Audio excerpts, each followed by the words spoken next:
Let's go. I'm better than ever, they never been better than I. Regarded the hardest and I ain't even reaching my prime. They hate that I'm great and they faking I'm real as they come. So sit back and let me show you how this shit is done. My composition, my propositions, I'm raping the system. I'm killing the competition and all of y'all are my victims. Eyes and oohs as I'm ripping the instrumental. Lyrical, individual, never been sentimental. I'm so hot every time that beat drop. And when I say I'm raping the system. Alright, what's going on, boxing fans and gamers? It's your boy FightNightsFinest coming at you with another Fight Night Champion online world championship match. We have a very serious topic to discuss here to take your game to the next level. But of course, before we do that, go ahead and hit that thumbs up button, hit the like button, leave your thoughts in the comment section, all that good stuff. Comments have been lacking a little bit. I want to hear from you guys, so yeah, go ahead and leave them thoughts in the comments after you watch the video, during the video. If you got questions, anything like that, I am here to answer that. Now, let's talk about my opponent here, and let's just talk about this matchup. Because, like I said, today's topic is kind of extremely serious, if you guys can't tell already. And this was a very fun matchup to have in OWC because not everybody actually throws combinations. But to actually encounter a player who does throw combinations, it does seem like he tries to utilize all aspects of the game. It was a very enjoyable match. Now, the little downside to it that wasn't too enjoyable was the fact that this match was extremely laggy. You're going to notice a lot of pauses in between combos or in between steps sometimes. That's his Wi-Fi connection. And you already know what I say about that. If you're going to play an OWC or play any type of ranked match, it doesn't even have to be Fight Night Champion, any game in general. If you're playing in ranked, please have an Ethernet cable. They're not that expensive. Connect it to your router. You have a stable connection. This way you're not lagging up the servers and making everybody's experience miserable online.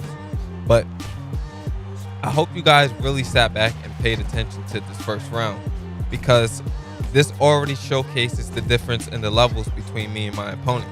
And I'm assuming either my opponent has either been playing for a very long time or he is a newer player on OWC. As you can see, the biggest difference between us is the purpose behind every combination that has been thrown. Let me say that one more time. The purpose, the intent behind every combo. You can tell who's thinking and who isn't thinking. Go back and watch the first round again. Ignore the commentary, mute it if you have to, and just pay attention to the types of shots that are being thrown. And as this fight goes on, it's only going to get worse in terms of the difference in the IQ, because at first it may just look like two players just standing in the center of the ring just throwing things. But if you take a look at the nuances, the difference, for example, right there, doubling up on the jab and the straight just to maintain that distance. Step into the side, turning the opponent, and then throwing the combination up top. It's the little nuances that if you don't pay attention, you won't understand what's the difference going on between the two players in the ring. Now, I always say this about new players. They have the idea that you need to throw punches. That's very good. I always like the fact that new players just come out, they're looking to work the head, they work in the body, they're throwing high-low mix-ups, throwing all different types of combinations out there. But I always say this, intent matters with everything. That's a life lesson, not just a Fight Night Champion lesson. Intent matters. What you say matters. What you do matters. How you go about doing it and why you're doing it. That intent behind things matters. And you can see that on this game. Sometimes when the opponent is throwing combinations, if you just pay attention to, like, for example, why are you throwing a double, triple jab there? Why you're in the middle of getting caught with a combination? It doesn't really make too much sense. Throwing the straight right hand, okay? Maybe you're trying to track and you're throwing the jab in order to track. And you'll notice me. When I throw my combinations, I'm looking to either punish heavy to the head with a big combination, and you'll notice that. Or, for example, lead power straight right there, right? He misses, he's using head movement. I automatically go downstairs to the body with a two-punch combination with thugs. Then I try to score some shots up top, jab and the uppercut, right? I counted downstairs early. Y'all already know. If you've been watching my videos long enough, I throw most of my counters downstairs early in matches in order to help deteriorate that stamina, do a lot of damage. counter punches, especially downstairs to the body early, help zap the stamina, overall stamina. And it's all about getting the stamina advantage early on, because the person with the stamina advantage early on not only dictates the pace and has a greater chance of hurting the opponent, but it also affects everything. It affects your blocking. It affects how quick your combinations is, your foot speed around the ring, everything. Stamina is king, as always has been king, and 89% this early in a match where a lot of combos are being thrown, I say that's not too bad in terms of stamina management overall. Because if you notice, this guy's throwing hundreds of punches around, and we're only in round number 3. He's had to throw at least 110 punches each round. And you could tell that's going to affect him in the long haul of how his combinations are starting to get through, or won't be able to get through as easily as mine is able to get through. Now, let's think about early on, right? I always say you need effective shots up top and you need scoring shots downstairs to the body, or some type of scoring shots, right? That's very evident with the type of trading that is being done here. I throw a big shot downstairs to the body. I missed with one. I came back with another big shot. He was able to counter up top with a straight right hand and another straight. But overall, I'm going to make up for that now. As you see the uppercut, left uppercut and the right hook snuck through, and the left hook up top was the main scoring shots for me. Now, he's getting some counter opportunities here. This is his best round thus far, right? And notice how I take that away with some counter shots, and instantly I start targeting the head to get the point advantage back, right? Now, he's trading back, but his trades aren't really landing, and the ones that are landing are mainly going downstairs to the body. I'm also pressing at this moment, right? Straight right hand followed by the left hook up top. And I'm constantly scoring those effective shots in order to make up for the counters that he did have. And I'm also throwing some of these shots with power. Now, it's not always evident, but like right there, for example, straight right hand followed by the left hook. I get a counter up top instead of throwing it downstairs to the body. But it was that straight right hand, left hook, and then the power straight that came through that allowed me to make that point difference back up. Now I have him on the back foot here, right? And look where he's still targeting. Jab straight downstairs to the body. What I do, straight right hand, left hook, straight right hand to the head. Left hook finished up top, right? All these shots are making the difference in terms of how the punches are being scored by the judges. My shots are more effective. And I understand when I'm winning and when I'm losing a round, because I am counting the type of exchanges. I'm counting the amount of punches landed to the head and what's being landed on me. So because I have that understanding, that IQ difference of when I'm winning and when I'm losing a round, I'm targeting my shot selection better because I am thinking. That's why I said it's all about intent. It's all about the thought process that you are having when you are playing a game and what you are observing and paying attention to.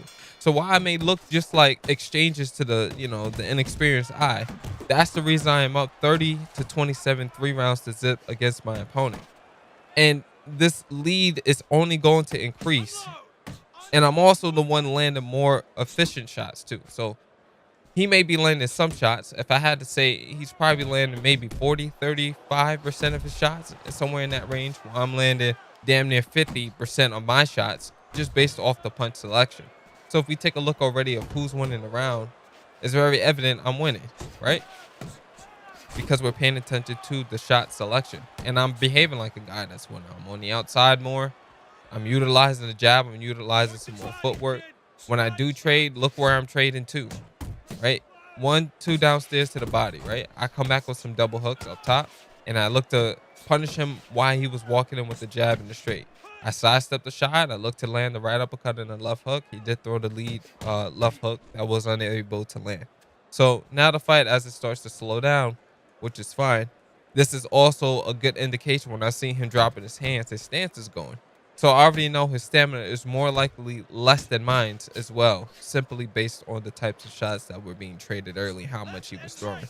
So the slower the action, especially with the shots that have already landed thus far in this fight, is more evident, or is more obvious to me at least. Now I am winning this fight, right?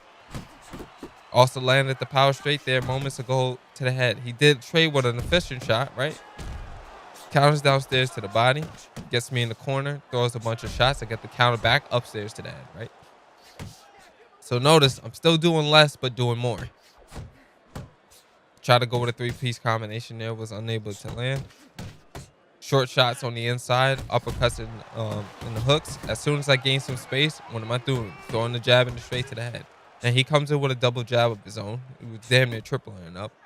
Goes with a couple of body shots. I counter with a right hook up top. So it's obvious to me, just looking at the shot selection again, the punches I'm landing are more efficient. They're more devastating. They hurt more. And he could have thrown 5 or 6, 7 punches. None of them land. And as soon as he does land a single counter or a single shot, I make up for it with one single punch, doing the same thing that he's doing. Just by throwing the correct types of punches in certain types of ranges too. I'm not throwing jabs straight to the body when we're chest to chest. I'll go right uppercut to the head followed by the left hook. Or I'll go double hooks downstairs to the body, or left uppercut to the head and, right hook to the head, Or if I'm close enough, I may, because this Philly shot, I may try to sneak that straight right hand in. So once again, counter came in.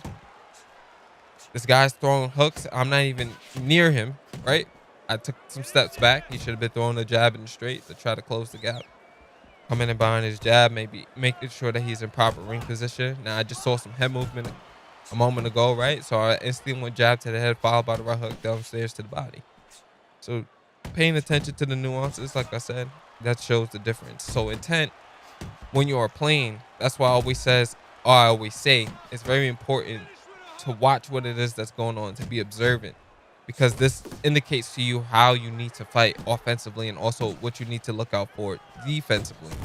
Everything is right there for you if you can read the situation correctly. So a lot of players tend to autopilot. This is something that I get from playing like League of Legends, right? Because we always talk about players who autopilot or they just do things for no reason. If you play League, this would probably be an analogy that you can understand. You don't just push the minions or push the lane for no reason. You have to have intent behind it. Why am I shoving? Is there a dragon that needs to be taken on the map? Is there a turret that needs to be pushed? Is the jungle on my side of the map? All those things matter. Is the mid lane, my mid lane pushing in their mid lane so the enemy mid lane can't roam? Does top lane have their teleport? So I have to think about all those things while I'm playing. It's the same thing when I'm playing Fight Night Champion. Am I the one landing the headshots? Am I landing the harder shots at the moment? Should I be moving around the ring? Which direction am I circling to? Do I need to land a counter shot? Do I need to land heavy shots? Is my opponent's stamina higher than mine? So do I need to attack their stamina, right? What is he doing in the ring? Is he using head movement? So therefore I should target the body first. Or is this guy easy to hit while he's on the inside? Where is he throwing his punches? All those things matter. And those are all questions you need to ask yourself when you're playing. And when you're having that internal dialogue with yourself, it takes your exchanges, your punch selection, and your general IQ to the next level, because through all those things, it teaches you what you should be doing offensively and what you should be doing defensively. So let's go ahead and wrap up this commentary by calling the action here on the inside. He already landed a counter up top, so we already know the type of match that we're going to be getting into for this round. My opponent is utilizing the outside. I'm going to cut the ring off here, just watching this foot movement. And I'm trying to land heavy shots. There it is. I've been talking about that combo all night. Straight right hand followed by the left hook. Straight right hand up top. You can mix it up how you choose to. More heavy shots up top, right? If we're paying attention now to the shot selection, now that we have the knowledge, we understand why this attack that he's throwing downstairs to the body is minuscule, right? So we're trading. I'm looking for my uppercuts now. Wide to the head because he's mainly focused on the body. I step out. I'm able to land some heavy headshots, right? Jab followed by the power straight, right uppercut followed by the left hook. And then I'm ending most of my combinations with left hooks up top. Now I know my opponent is hurt. I instantly get on him, track him down, double jab followed by the straight right hand. It doesn't even matter that I got hurt, because at the end of the day, I already landed way heavier shots. So I'm opening this guy up now for a combo. Now notice I'm patient here. I step out and I land the counter straight right hand to the head, and instantly I put the pressure on him. Get the minor stun, but the opponent already understands the deal.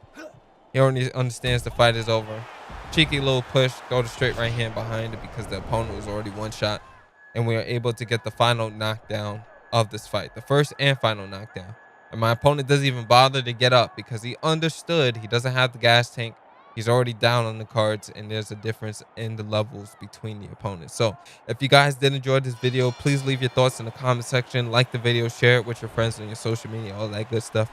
It's been your boy, FightNightsFinest, the Sofa Commentator, and I'm off this. Peace. Peace.